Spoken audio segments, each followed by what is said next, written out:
Alright, today we talked about finding z-scores when we know the percentages. And we know that when we talk about the normal bell curve, we have standard deviations, 0 of course at the mean, and we have 1 to the right and 2 to the right, and then we of course have -1 and -2 to the left, etc.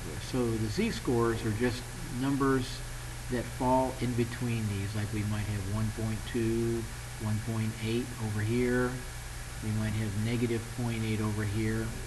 So those are the z-scores. So what we're going to find out today is how to find the z-scores when we know the percentages. Before we knew the percentages and we found the z-scores, so we're just going backwards now. So say we had a problem that said find the interval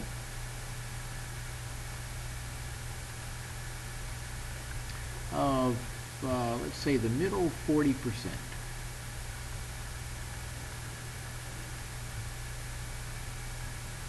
Well, we know the middle 40% is of course going to be in the center, and so of that 40%, we know we're going to have 20 to the left of the center and 20 to the right of the center. So if we have 40% in the center, what does that leave us? Well, we know we have 100% of everything, and we subtract 40% of that, and that leaves us with 60. Well, where does that go? Well, because the 40% is in the center, we're going to need half of that. So we know that 30% goes up to this point, and 30% goes in the other direction. Now, to find the z-scores, we want to identify the parameters of the center or middle 40%. So we want to identify the z-score for this point right here and this point right here. Well, do we know the percentage for this point? Because that's what we need. Well, yes, we do. We know that from the far left, or 0, up to this point is the 30 percentile. So that's going to be the percent that we use as a mark. So we'll bring this down here, and we're going to use 30%. Again, from the beginning, from 0 to this point right here is 30%, and we're going to write that as a decimal, 0.3. Now we know as the 40% continues, of course we have 30 over here, so we have another 40%. So this point right here is the 70 percentile, and we'll mark that with a 0.7. So the 30 percentile, or 0.3, is the left bound or lower bound, and the 70 percentile, or 0.7, is the right bound or upper bound. So what we'll be able to do now is to use our calculator and see if it can calculate our z-scores for us. So we're going to go to make sure we have our scratch pad here,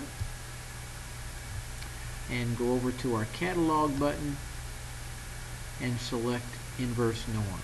If it doesn't pop right up, remember we can use our letters down at the bottom of our keyboard, and that'll take us right to the first letter of the function we're looking for. So here's our inverse norm. We said the first percentile that we wanted to look for, remember, was the 30 percentile, so we're going to put in 0.3 and click enter. And let's see what happened here.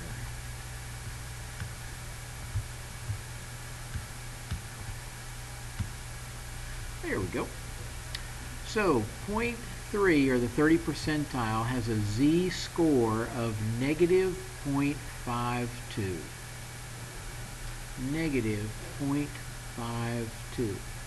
So the z-score that represents the 30 percentile is -0.52.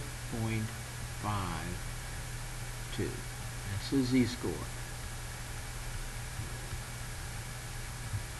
Alright, so the other border that we have, the upper bound, is marked by the upper 70 percentile, or 0.7.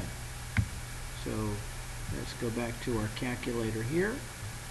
We'll go to our catalog of functions, inverse norm, 0.7 for 70%, and that gives us, well, positive 0.52.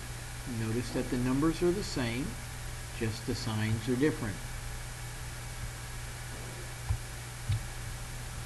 So this 70 percentile right here has a z-score of positive